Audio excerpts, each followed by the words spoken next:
Yeah, good evening, my dear friends. The Science Fraternity of Uganda. My name is Angutoko Paulino Jacinto. I'm the regional chairperson for West Nile Region, Uganda Professional Science Teachers Union. I'm also a member of the Education Professional Standards and Discipline Committee of the Uganda Professional Science Teachers Union. I want to take this opportunity on behalf of the chairperson of our committee, Madam Auma Betty, to welcome you for this special session of the ProDev Hour. The ProDev Hour is a professional development hour, an initiative of Uganda Professional Science Teachers Union and the leadership of the Education Committee. And it comes every Thursday from 8 to 9 p.m. During this program, we share a lot with the science teachers on professional matters, updates on the union activities, and we share a lot on economic development. And this very Thursday, the 3rd of July, 2025, I welcome you for a very important session on understanding the continuous assessment item, the CAI, for effective classroom assessment. This is a very important topic for us science teachers, for us all teachers, especially under the new competence-based curriculum. I have the privilege to introduce to you of our learners. We thank you. We ask this through Jesus Christ our Lord.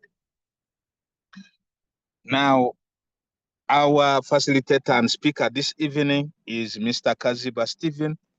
He's an experienced science teacher, and he has been participating in national matters of assessment and training. So he's richly blessed with us. We ask him to share that with us this evening, and we would be grateful that all you members, the science fraternity, get close to your phones and open and link up with us and share this session with us this evening. Mr. Kaziba, Stephen, you are most welcome to make that presentation. Thank you so much. Thank you so much, our lead, and thank you so much for the invitation. I'm humbled to be here to share with you on the issues concerning the continuous assessment items. Allow me to share my screen and I'll start my presentation. To all the teachers that have joined this call, thank you so much for sparing time to be here. And thank you so much for taking time off your busy schedule to come and learn something concerning the continuous assessment item. This session is going to be interactive, and we shall have quite a number of sessions in the same line, such that we can be able to discuss the matters concerning continuous item to their fullest. My name is Kaziba Stephen, like they have mentioned, and our session outcomes for today, we are going to look at what CAI is, what is the purpose of this CAI, and also to know the features of the CAI. So this is going to be our first session. Then when opportunity comes, we are going to look at how do we develop a CAI, samples of CAI, and other things. So our major area of concentration today is going to be understanding what CAI is, what it involves, and what we are supposed to do in order for us to come up with a good CAI. And my first picture, we have 3 pictures. In the past years, our concentration has been more on assessing the children at different levels, but we have been mainly concentrating at the cognitive part. That's why we have been having children who have a lot of knowledge, but some of these children have been neglected because we have been having children who have good skills, who have the skills, but they have not been assessed. but also we have had children who have had good hearts, but these children were not assessed. So for a complete curriculum, we need to have children where all the domains are being assessed, where the cognitive part of it, where the affective part of it, and where the psychomotor domain are all assessed. And therefore, that's why the new curriculum is here, and that's why the assessments went on to change. So for us to have a balanced person, we need to assess these children in all the three categories, and that is the reason as to why we have the CAI. That the end of year assessments that are done by UNEB in October, November, they mainly concentrate on the cognitive bit of it. But since we as teachers, we spend much of the time with these children, we can easily tell what they can do using their hands. We can easily tell the kind of hearts, the kind of soul that they hold. And therefore, the CAI is here to help us assess other domains, mainly the affective domain and the psychomotor domain, such that we can tell and be able to report accurately what this child can do and what is capable of achieving. Therefore, for us to have a balanced child, we need to assess all the domains. That is the affective, the psychomotor, and then the cognitive. And when we talk about cognitive, we are looking at mainly the head. When we talk about the affective, we are looking at the heart. And then the psychomotor, we are looking at the hands, what children can do using their hands. So those are the three domains we are going to be looking at. But when it comes to the continuous assessment, we mainly look at the affective and then the psychomotor domain. So what is the continuous assessment item? When we talk about the CAI, we are looking at that stimulus which can prompt the learner to demonstrate the acquired competency during the learning and teaching process. When we are teaching these children many of the topics that they are learning, these topics, there are certain skills they are supposed to demonstrate. Let me say you have taught this learner ICT, and maybe you have taught this learner a topic maybe in using Microsoft Word or any other program or software, that anything that you have taught the learner. This learner must be able to demonstrate that particular skill. You have taught the child CAI, you have taught about justice, you have taught about values. Can this learner be able to demonstrate those things you have taught them? Now, like in CAI, we usually teach children some topics, but do you see those topics being demonstrated at the compound? If you have taught this child how maybe to deal with fractions, percentages, and decimals in fractions, can this child be able to share? Now, sharing is the competence, is the skill that the child has picked from class, but now is able to demonstrate in real life. So in continuous assessment, we are looking at those stimulus, we are looking at those contexts that we are going to be able to develop that can prompt the learner to demonstrate the competence that you taught this child during the teaching and the learning process. So the learner must be able to analyze, must be able to evaluate, must be able to respond. If you are talking about corruption as the topic may be in English, can this learner be able to demonstrate that now this situation, this and this and this? Can he be able to show, in case you have taught them energy, electricity in physics, are they able to show that concern for the community, that light is on? Now that light is on and it is during day, can I switch it off? Now there the learner is demonstrating the skill, is demonstrating the competence that he achieved, that during the electricity lesson, we learned that when power is on, maybe during the day, during this time, a lot of money is being wasted. So we want to see those skills, but those skills, sometimes they cannot be assessed on the final paper. But these are observable skills that we keep on seeing these children demonstrate in the time they are at school. So that's why now we have this continuous assessment of using the CAI. So for us to have that complete learner, we must be able to assess all the things.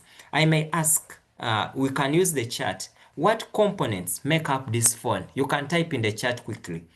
Any component, when you look at this phone, what are those particular components that make up the phone? Bwambale Edgar has said we have a camera, buttons, motherboard. That is very good. That is very good. That is very nice. So you have noticed that there are components. Similarly, as the phone also has components, the CAI also has different components.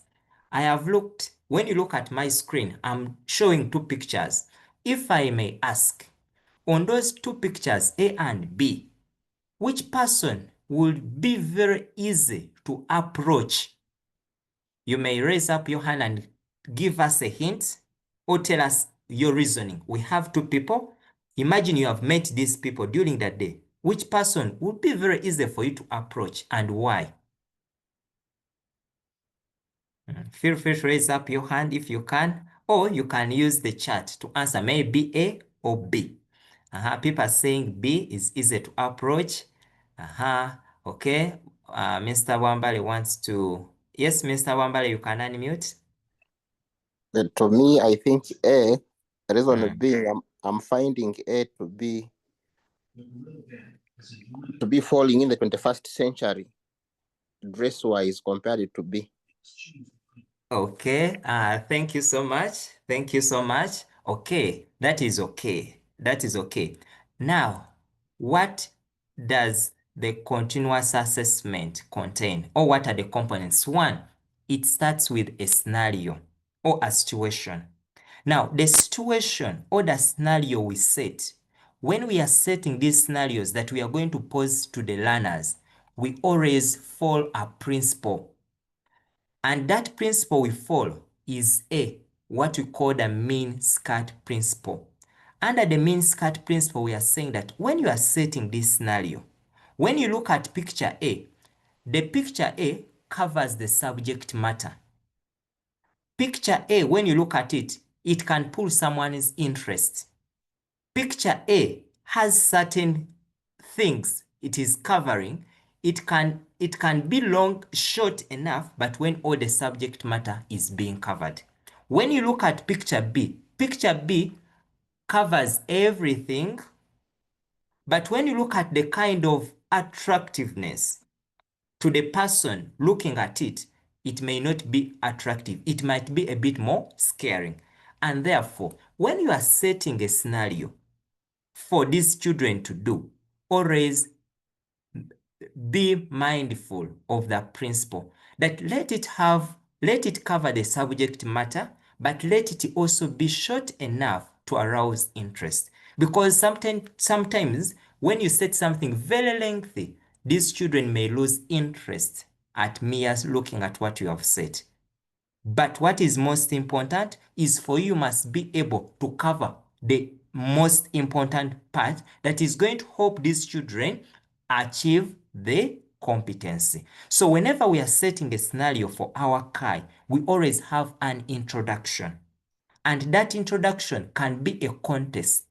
That context, we can cover it using images, relevant images that are related to what we are going to assess them on. Take an example. You want to assess them about maybe the assessment. Take an example. I can use, let me say in English. You want to assess them in English, and maybe the topic is on applying for jobs. Here you can bring a context of people lining up for a job. In case you are going to set something in Sarah E and you are setting about justice, go look out for a picture demonstrating where such actions, maybe of injustice, is being displayed. You are setting about neocolonialism in history. Check out for the picture or the scenario. It can be a scenario, it can be a text that you can pick from a newspaper. It can be a text you can pick from internet. It can be a small video where people are being showed, but displaying the context you are talking about. In geography, you are going to assess these children on population and urbanization. Have a picture where you are seeing people of Ubos, these people who are counting. Show them. Let's have urbanization. Show areas that are now into that kind of level. In case you are talking about mathematics, you are going to assess these children in under lines and planes in 3 dimensions. Then have that picture of a house. It can be any picture as long as it displays what? The 3 dimensions. So the context, let it be real life. Let it be something that these children can easily relate to in their real life, and let it be related to the topic they are dealing with. In case you are talking about physics and you're going to talk about electric energy, distribution and consumption, you show them the meter, you show them the connections, you show them those pictures of people when they are connecting the power. In case you are talking about biology, concepts of ecology, then look out for those concepts that are related, look out for those pictures, look out for the article, such that the scenario is a bit short, but there is also a picture that can support these children to arouse their interest such that they can be able to approach with ease when they're dealing with this with this kind of question. So when we are setting a CAI, we always start with a scenario. Now, from a scenario, we must accompany it with a task. What do you want this child to do with the scenario you have given them?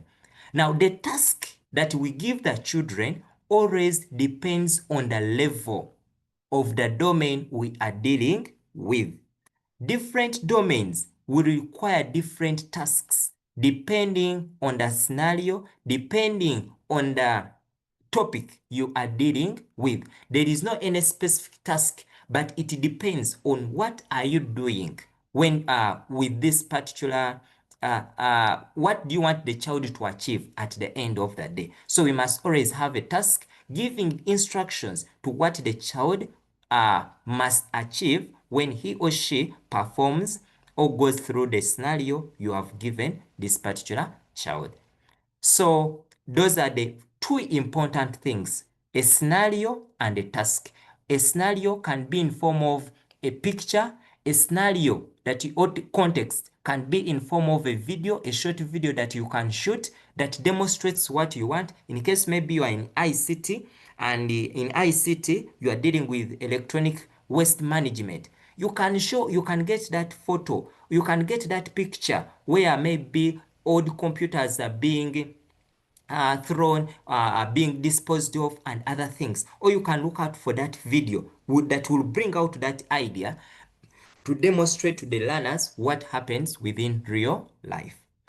But what is the purpose of the CAI? We have said that the purpose, 1, we are looking at assessing the practical application of knowledge. Every topic that we are dealing with, every topic that we are teaching these children has a real life application that we can relate to support these children appreciate the subject. If you are teaching this child a particular topic, show them, let them discover where can they utilize that knowledge. And I always love it when a child asks me that, teacher, where can I use this knowledge? In case the child asks you, bumps onto you and asks, but teacher, where can I use this knowledge? And therefore, as a teacher, as you are teaching a certain topic, as you are introducing this particular topic, look out for the real life application where this topic can be applied, where this topic demonstrates itself in real life. And therefore, for all the topics where we are going to assess this, where we are assessing, you'll find that those topics have some real life application. When you talk about let me say in entrepreneurship, you are going to deal with international trade. You will notice that international trading is something that is in real life. But have you showed these children? Have these children been able to discover how this international trading is done? In case you are teaching them nutrition and food technology, and maybe you are dealing with processing meat, fish, and poultry products, can they have a touch? Can they do? Have you showed them how those things happen in real life? Let's not only just teach for us to complete the syllabus, maybe to get grades and the rest. But those hands-on activities will help the children appreciate the subject. So we are going to be assessing, or CAI looks at assessing the practical knowledge. But also we are looking at these children developing the analytical or the critical thinking skills, or what we are calling the generic skills. But also we are looking at active learning and engagement. When you set a good CAI, you will notice that children are very active and are engaged during the lesson. Take an example. You are dealing with things of, let me say in physics, you are going to deal with things of electrical energy distribution and consumption, and you have come with your yaka and you are showing them how they load power, you are showing them how to connect electricity, you are showing them how it is distributed, and they have that touch. The children will appreciate and learn more. They will be very active and engaged. They will appreciate the what? The subject. You are talking about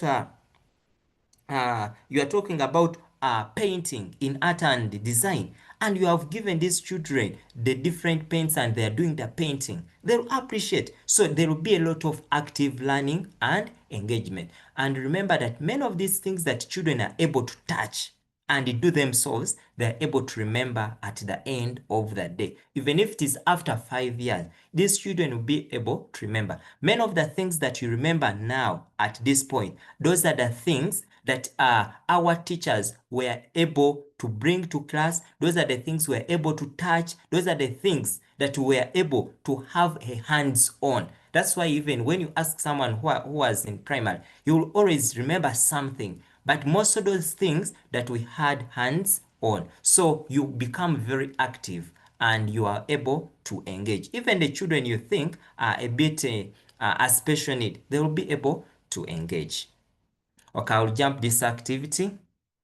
But always, when you have gone to purchase things, always you have certain things you put or you consider before you do.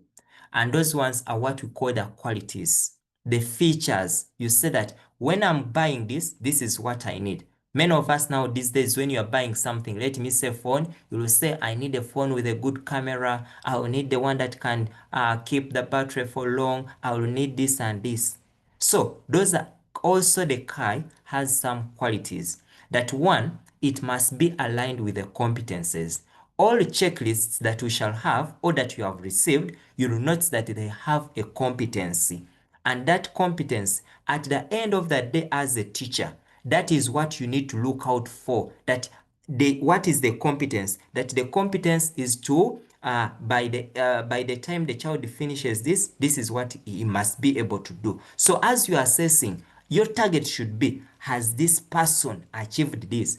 When you go to the driving school and you want you are going to drive, always the competence is, by the time I move out of this driving school, I must be able to drive. So the person training you, that is what is always on his mind, that this person must learn how to drive, or how, or which approach, or which tools, as long as this person has learned how to drive.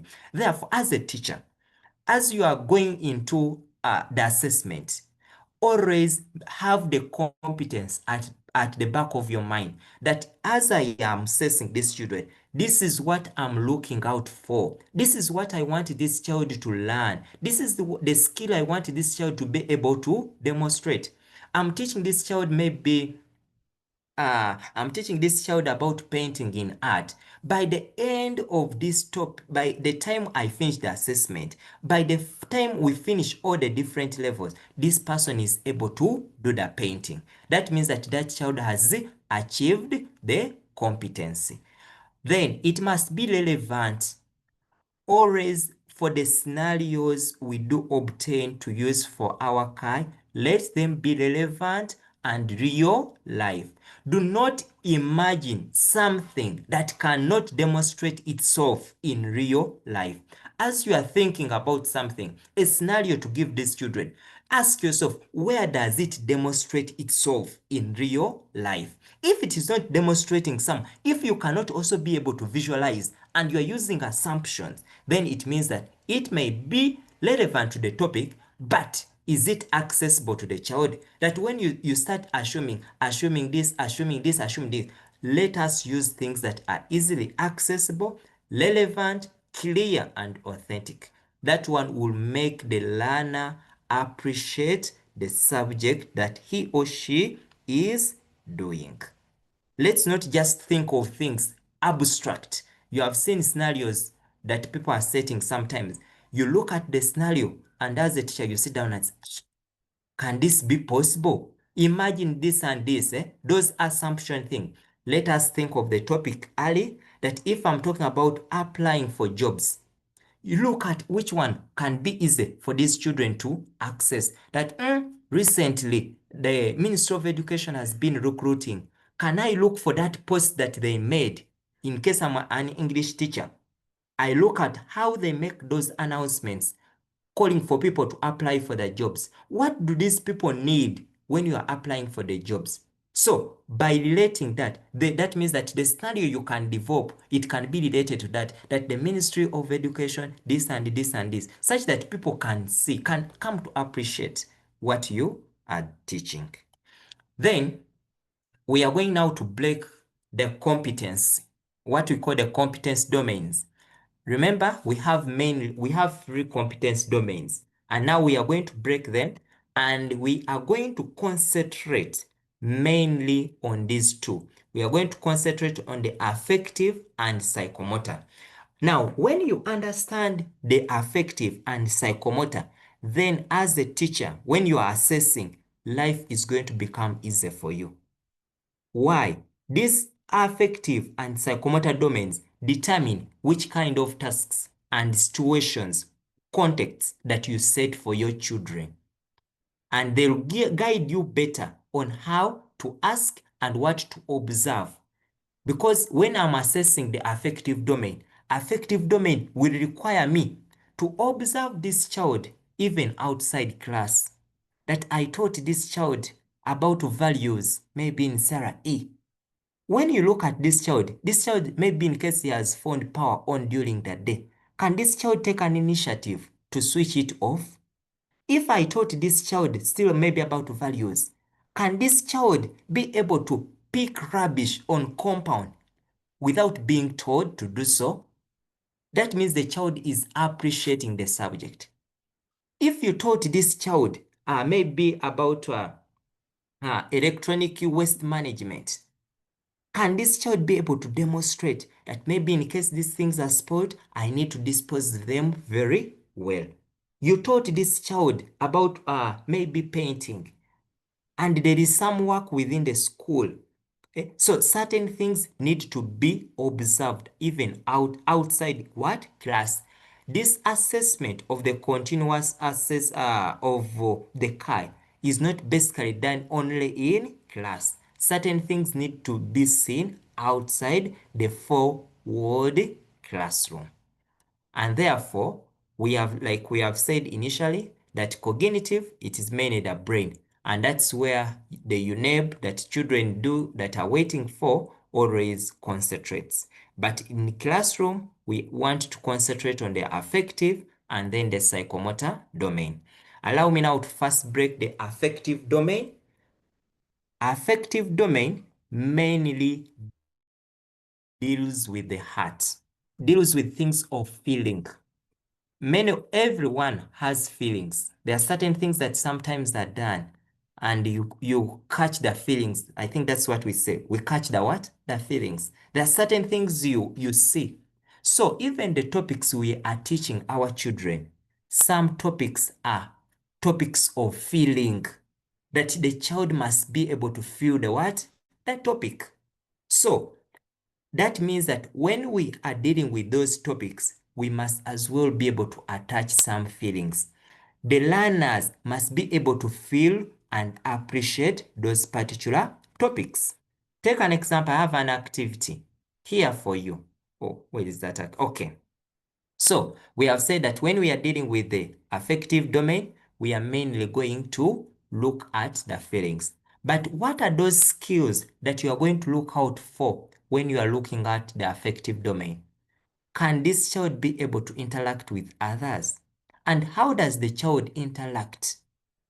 You have seen children during sports activities. A child is maybe knocked accidentally, but the child stands up and maybe reacts rudely to a person. How does this child approach the different challenges? So there are certain skills that we are going to be able to look out for. But like I've said, when we are talking about the affective domain, we are looking at the feelings. Look at the feelings for this particular thing. So we are looking at the values. Do the children value? Do they appreciate the little they have? Are they motivated?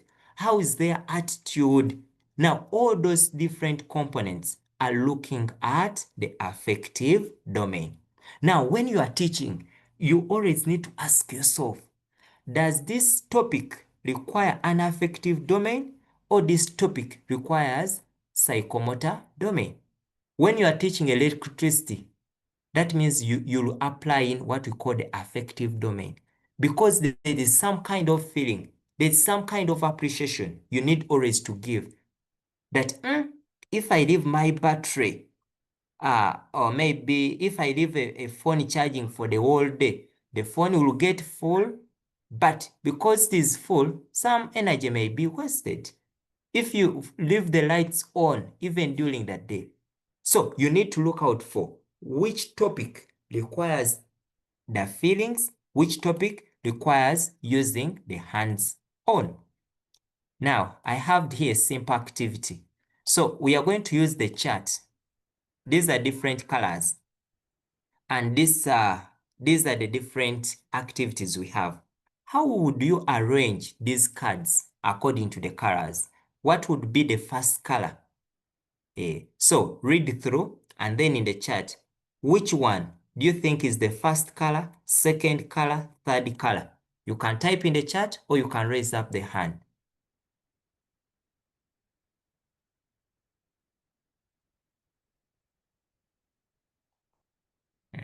So I'm waiting. So you can arrange them in the order of what you call, yeah. So in case you want, you can raise up your hand and then you share with us what you think would be the order.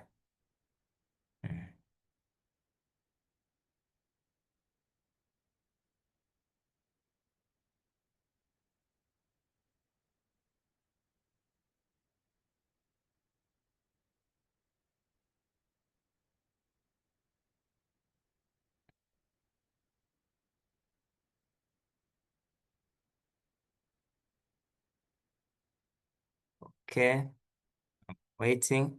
Okay. Okay, teacher Ayebale.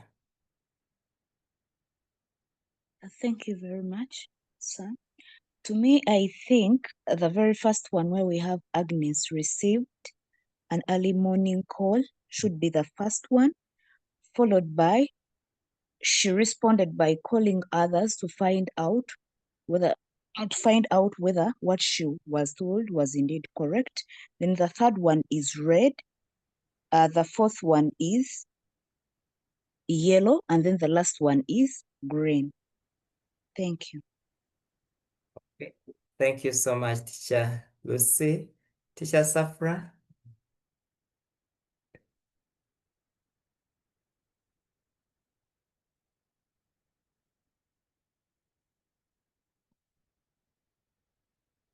Okay, teacher Safra.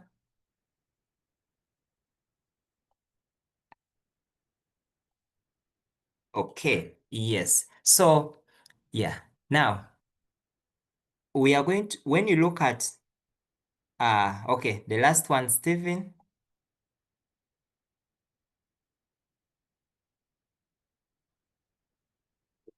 Stephen, are you able to unmute? Okay. Now, what? Okay, Hello? the last one. Yes, Stephen? Hello? Yes, how are you, Yes, Mr. I'm okay, thank you. I'm looking at the first one being, I'm looking at the first.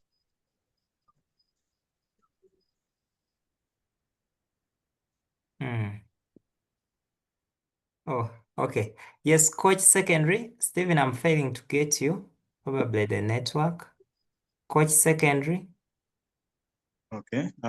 Thank you, Kaziba.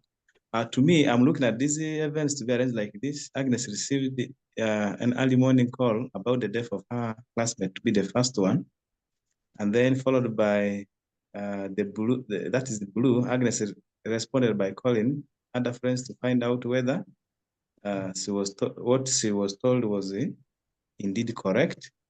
Then thereafter, number 3 is Agnes started remembering the good things she had with the friends, and then that was followed by Agnes starting to organize her stuff, and then the last one is Agnes started participating in the work and got in touch with the family. Actually, the way they arranged it there is the way I think could be the order in which these events occur. Thank you. Okay, thank you so much. Yes, Teacher Safra. Thank you so much, Teacher Stephen. I agree with the previous speaker. The cards are really organized. I'll just add something. So when Agnes starts to remember the good times she had with her friend, now that moves her. It goes to her to her affective domain, and then she starts to see, what do I have to do about this?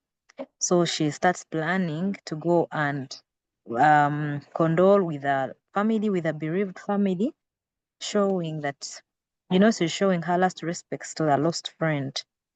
Yes, thank you, but I agree with the previous speaker. The cards are organized. Thank you. Okay, thank you so much, everyone. And okay, now the same way this situation opens up is how we deal with what we call the affective domain. The affective domain, the way you have seen here, that when you lose someone, you have to first receive information. So the keyword here that I was looking out for is the receiving. And receiving is what we call the first level of the affective domain. As you are setting this scenario, the learners must first receive the information. After receiving this information, what happens? That you must respond. So responding. So here, responding is what we call the second level. That you have received the call, and how are you responding? You want to verify the information. But the first step is you must first become aware. Awareness. That is the receiving. Then from there, you go to the responding. Responding, you are seeking verification. Then from there, you are going to remembering.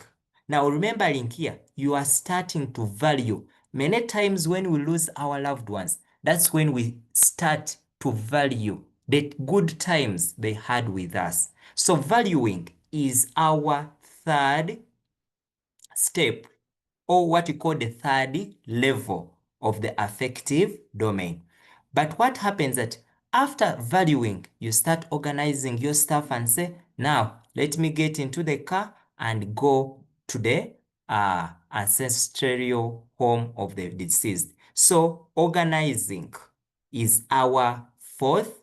So this is what we call organization. And then the last one is what we call characterization.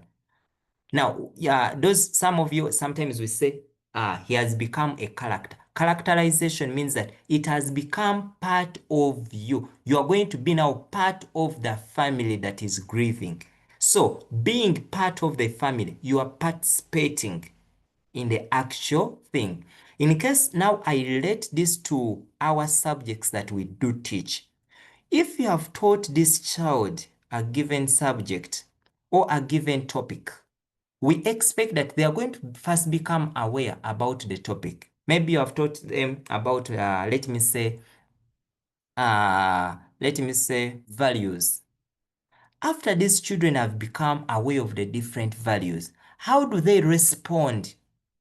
After now that responding, are they able to apply them in real life? Are you able to see? It becomes very bad if you have taught a child, let me say, topic about corruption, but this child remains corrupt. It means that it did not stick. It was not part of, like the child did not obtain the competence to its fullest level. Otherwise, there are certain things that are still happening in schools just because children have not reached the characterization level. It has not become part of them. It means that as a teacher, you need to go back and evaluate the situation. Why is it something still happening? You have taught these children respect, but they can bypass you in compound without even greeting you, even without supporting you maybe to carry something. That means that this level, the highest level of characterization, was not achieved. Meaning that if you are scoring this child and you have not observed some of those things happening, it means that this child doesn't deserve to get the scores. And that's why sometimes we keep wondering how someone has achieved everything, but you are not able to see the real thing you taught this child becoming part of the child. So this is the highest level of characterization. And therefore, for a child to achieve this, you must be able to see this child demonstrating that given competency at the compound. It becomes part of the child. You don't even need a reminder. Yeah, the child just does it from love. It just does it out of love. So that is the last level. So these 5 levels are the different levels we consider when we are dealing with this kind of domain. And therefore, when we are arranging them, when we are dealing with an affective domain, always we have to arrange them depending on emotional and behavioral progression of the child. We look at how is this child progressing from one level to another. Some of these levels are not achieved in one day, dear teachers. These levels can take time. It can take almost a month, even a full term. There are certain levels that will take time to be observed from a child. So the whole of your class may not reach the characterization level, but all of them will receive the information. They can be able to respond to it. But reaching those highest levels as you go up, not all those levels can be achieved. So we do expect that for some children, they receive all the levels. For some children, everything may not come out as you expect as a teacher. So that is about the affective domain. So affective domain, we have said it's about becoming aware and receiving the information. Then we have what you call the responding. Responding involves active engagement. So in case you are setting a scenario, here we shall see the learners actively engaging in the activity. That is responding to the given activity. Valuing, here we are looking at appreciating what you have taught these children. Then organization, we are looking at the ability to be able to formulate, to balance and examine the situation.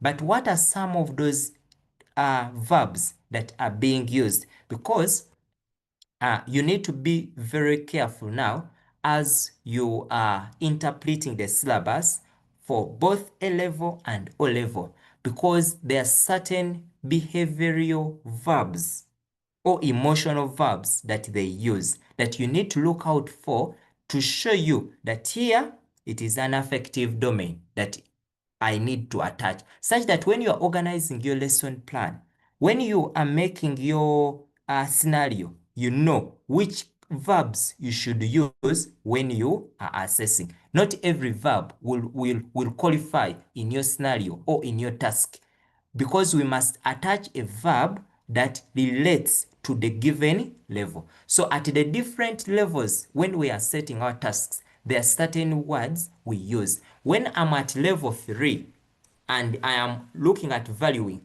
there are certain words that I have to use when I'm setting the tasks.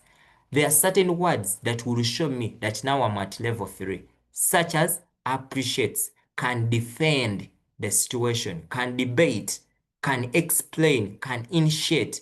Now, those ones we shall know that those verbs qualify to be at level 3. When it comes to characterization, that's when a child can act out.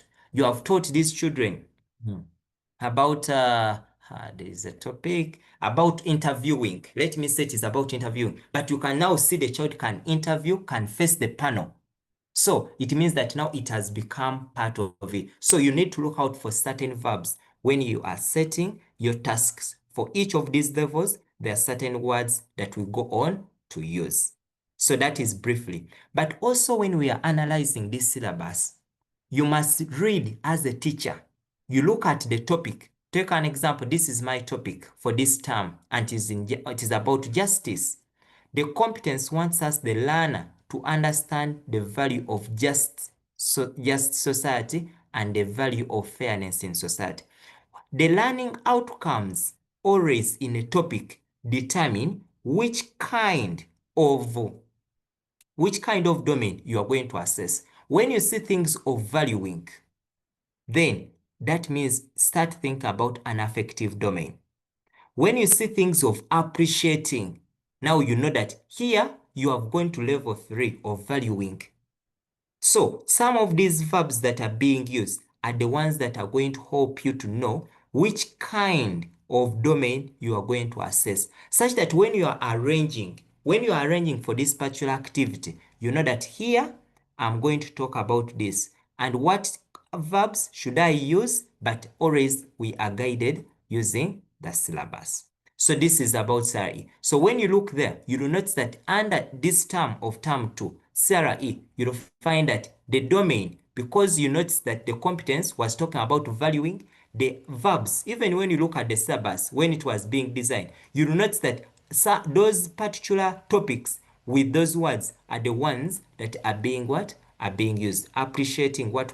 And if you remember very well the table, when you look at the table I showed you for the different verbs, you might have noticed that appreciating is under level 3 and it qualifies to be under the affective what? Affective domain. So that is how it will appear.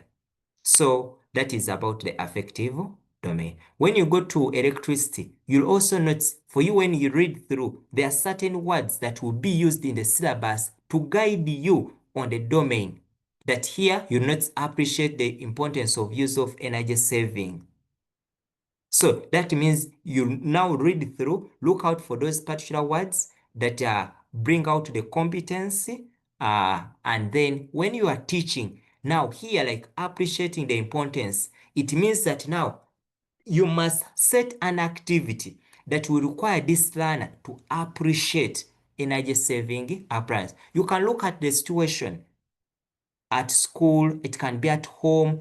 You know those days when you have paid for your car and maybe within a few minutes or what, the electricity, even the current situation, people have started to analyze that the other body, at least I think they were giving them a lot of units compared to this body. So now we have started now to appreciate and valuing our yaka or the electricity than ever before.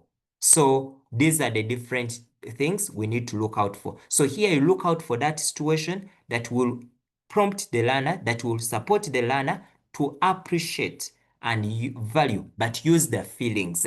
The learner must be touched.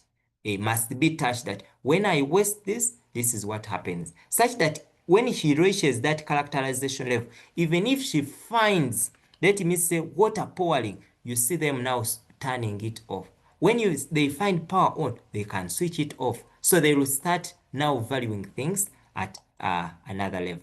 Then we have the second domain we call the psychomotor domain. Psychomotor domain, we assess different things.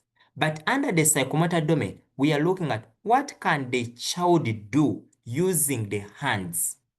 Those are what we call, that's what we call the psychomotor domain. That he will use his mind, but also involve the hands-on. So we are looking at, if you are teaching this person a given topic, where can this child use the hands to do something? If you are teaching this child, let me say your topic maybe in ICT, I'm concentrating mainly on term 2 topics. You are teaching this child about art and design, and you're looking at painting. Let the child sit down and paint using the hands. When you are teaching this child in ICT, electronic waste management, let the child touch. In case you have some computers you are disposed of, can this child touch them? Does he know how to keep them? Does he know where to dispose them? Such things. If you are teaching this child maybe in technology and design, and you are teaching this child about construction practice, then you are going to check and say, under construction, I want you to see this child get the sand, get the cement, let him start what? Doing the real construction. That means you are assessing the psychomotor domain. Psychomotor domain, the child must touch, must be able to do. And here we shall always look at the speed the child is using. We shall look at the strength, the coordination, the distance. I can maybe use an analogy of driving. When you look at the driving process, many times when you are starting to drive, those who are driving, the first time, what always you do, you are going to look at the driver, the instructor will sit in the driving seat, and you will sit on the left. You observe what the person is doing. So with time, those who have, with the time, what will happen? That now after you have observed this person driving, you are going to start imitating, trying to almost do the same thing. You have seen children who are used to us, that when it comes sometimes, when we are away from class, you'll find them doing exactly what you do, mimicking you, trying to do almost the same thing. So that means that under the psychomotor domain, here we do expect that as you are teaching this child, let me say you are doing a practical, mainly biology, chemistry, physics. Those are practical subjects, and many times for you, the domain you are going to mainly deal with is going to be the psychomotor domain. So here we expect that you can first show the video, you can first do this experiment for the children, let them see what you are doing. So there, let them see what they are doing, but also when they have the instruments, because you have said they must also touch, then they will do exactly what you are doing. So they are imitating what you are doing. Then with the time, these children, let them do the practical without you showing them what to do, but recalling what they did in the past. Then time is going to come whereby you're going to limit them. You tell them, for this practical, we have to use 1 hour to finish. The first time they may take long time, but as time goes on, because they have become used, time that they are taking will reduce. So under psychomotor domain, we shall also look at the speed as one of the components when we are dealing with it. So under this domain, also we have the different levels. And under those different levels, there are certain keywords that are being used. The first level is what we call imitation. Imitation, you do exactly what another person is doing. As the teacher in class teaching about this, you do exactly what the other person is doing. The teacher you do, the children are also doing. They copy what you are doing. Here, in other words, they are copying, they are repeating, duplicating what you are doing. Then the second level is what we call manipulation. Now here, under manipulation, the child can perform a task, but from memory. Take an example. At the first level, you can give them instructions on what to do. Second level, under manipulation, you do not give them instructions, but they follow what they learned or what they did. That one is under manipulation. They can perform, but not to their best, but they can do something through the memory. Then under precision, here the child can do something without instructions. Here the child can do without you, an instructor, intervening, without you being there, but you can just look. In case it is in the driving school, the first level under imitation, here you look at, here you are given instructions, you follow exactly. They tell you, go here, you go here, you go here, go here, like that. Then when it comes to the second level, in case I'm relating it to the driving phase, what will happen under manipulation? Here, you can perform a task, but you are still reading on the paper that is under the manipulation. Here, you are not yet so competent. Then under the third level, under this precision, the person teaching you how to drive gets out of the car and he leaves you inside for you to start driving. You have achieved some kind of competence, but you are not yet an expert. Then the second level is articulation. Here you can go on the road. Here you have mastered a bit, you're a bit confident. Now, in case you have reached that level, here you can even go on the road and you start what? Driving. Then the last level is what we call the naturalization level. Here you have become a star that even you can drive when your hands are up. You can drive and do anything with the car. So that is under naturalization. So the same way I have related to the driving thing is the same way we expect. In case it is a practical, you have taught these children have gone through maybe measuring focal length of a concave mirror. We expect that at first you'll give them instructions on what to do. Then the second time, you withdraw them a bit. Let them remember something. Third time, here, no instruction given, no intervention. Then, when it comes to articulation, here, they can do the things very well without your support, and you can be very confident with them. Then, under naturalization, the last level, they can perform an experiment without your input very well, without any instructions given to them. They are competent. Even if you just call them out from the compound, they can do something. Now, that is the naturalization. The moment a child reaches naturalization, it means that he should not fail something. Even if you wake them up in the night, they have reached this, they can do it. That's why some of us, or some of the teachers who have reached this naturalization level, even if you have seen those teachers who have reached this naturalization level, sometimes you say, those people cram. No, someone has reached naturalization level. Here he can remember anything, can perform any action without a lot of effort, without any effort. You have seen these border men standing on the border. It means this person has reached the naturalization level. So this is where we expect our children to reach. We do expect them that when you do teach them very well, you have done your part very well. Why should they really go on and fail the practicals?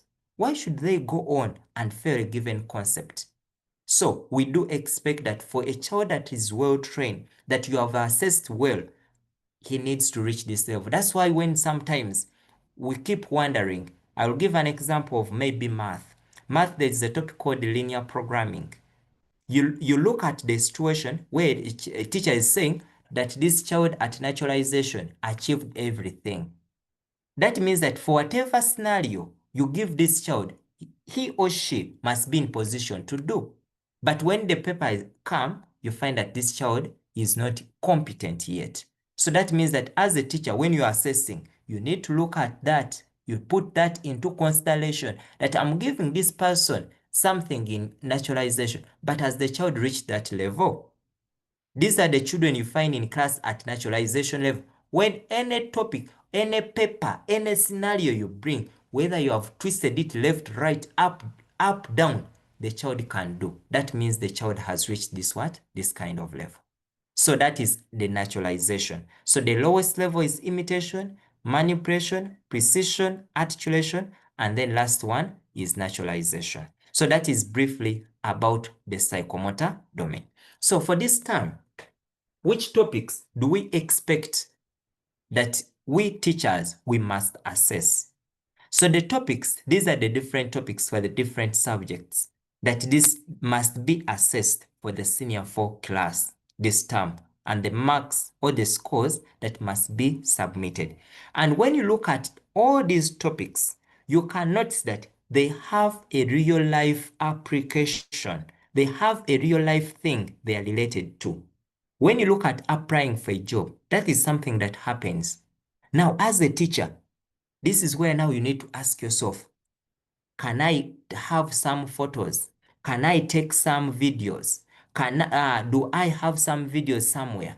Do I have those articles? Do I have those papers asking that call people to apply for a job? Do I have those long lines where people are applying for jobs? Now that is under that. So now, what is our task as we prepare for the next session?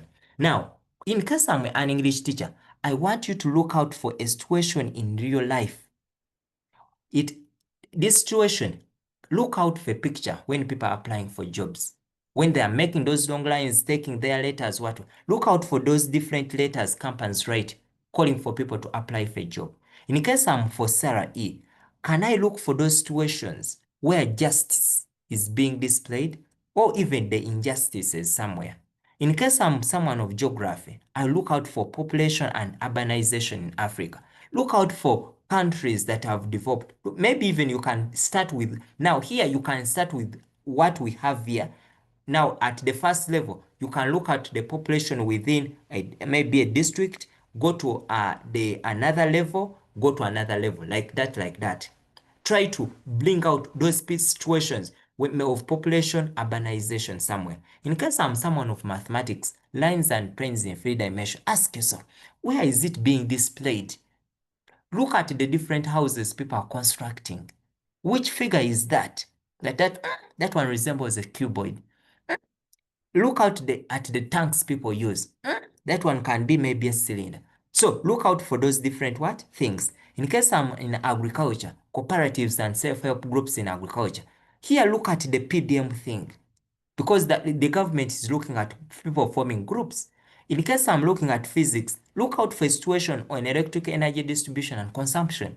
In case you are moving to Jinja, traveling to Jinja, why don't you take those power stations? Why don't you take a picture, in case they allow you, of those people when they are working on putting those electric poles, and the rest of that.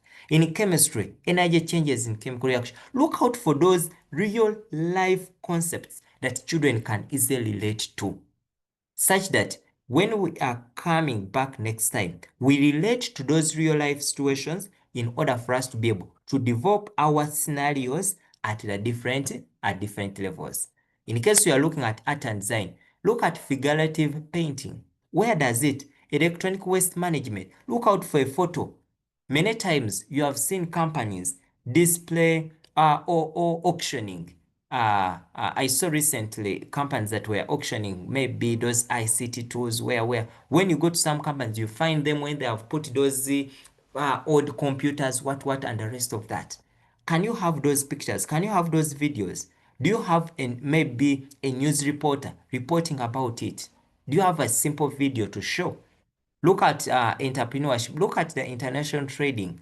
So I want each one of us here, as we prepare for our next session, that now I do believe we have picked an idea on what to do for each of the different domains.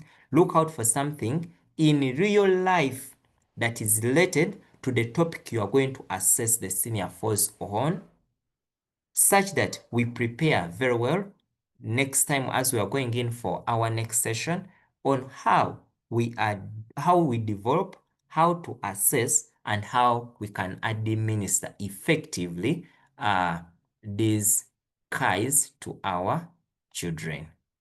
Allow me to end here, and I take back the mic to the host. Thank you. Yeah, thank you so much, Stephen, for this very important and elaborate presentation on the continuous assessment. Members, it is time for feedback and interactions with our speaker. You can try to raise up your hands and share your comments or any questions you have for Stephen. You're welcome.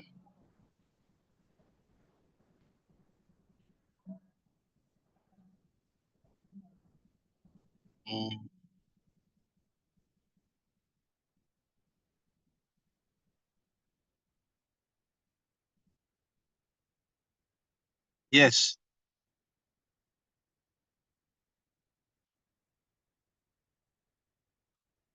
I see two people with their hands up. The member from Kochi Secondary School. Can you unmute and raise your issue?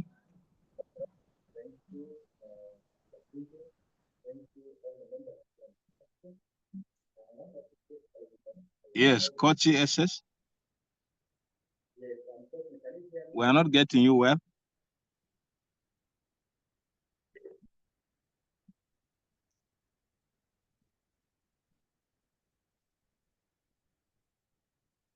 Kochi, can you unmute and present your issue, your comments?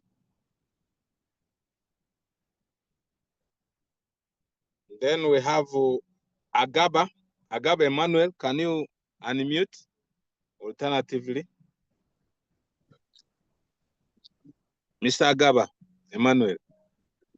Yes, this is the Agaba Emmanuel.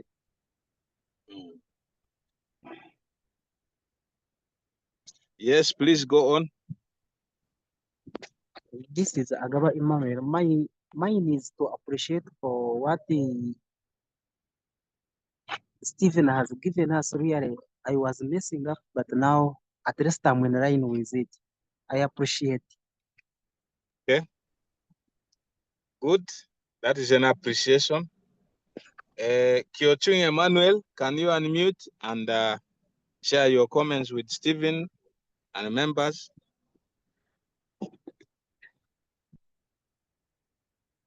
Kyochung Emmanuel.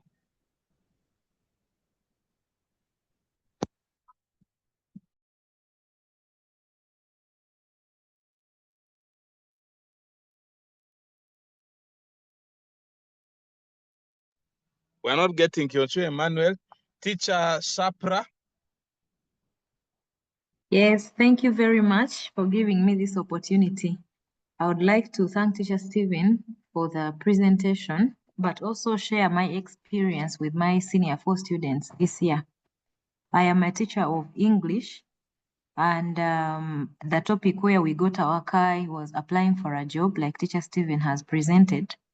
So after teaching my children about everything, applying for a job, CVs, writing application letters, citing jobs in newspapers, we got to a point where we started to actually act applying for a job and then coming for interviews, which is our CAI activity.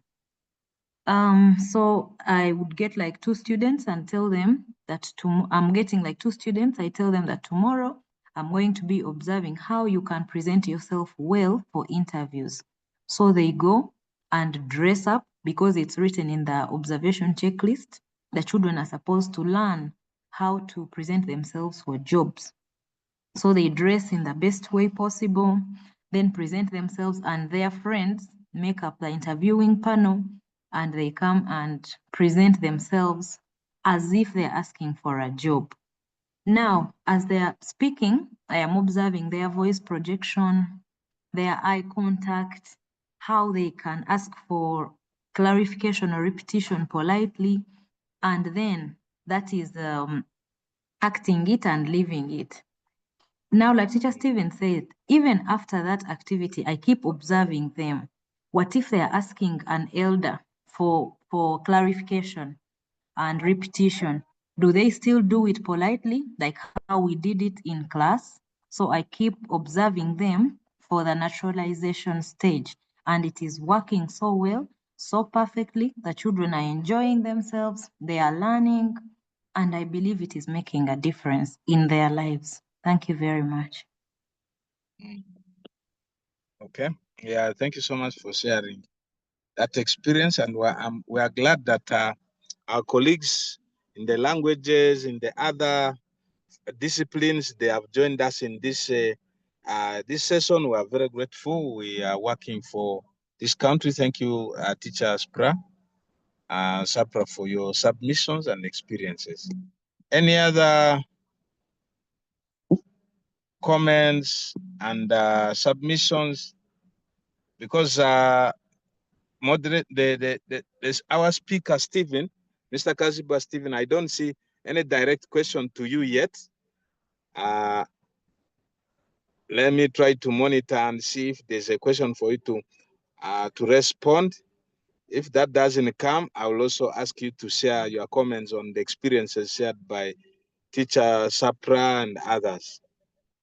Let me first check. I don't see hands up, but we have about 54 members now online. We were 64. Yes, I see Mr. Onema Patrick. Can you unmute and share?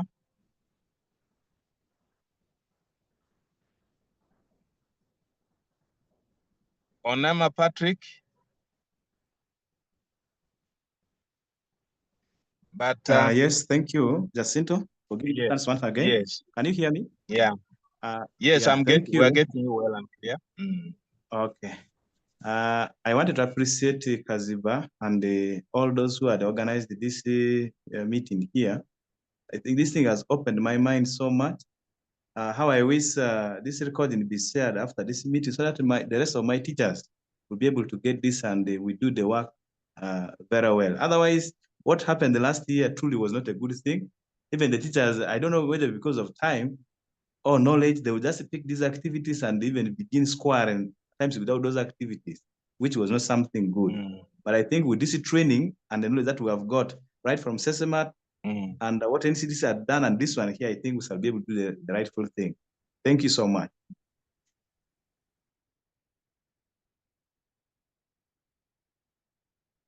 Okay, good. Thank you. I've seen the secretariat screen is there. Roger, would you like to say something? I also say hand up from the secretariat. Can you unmute and share?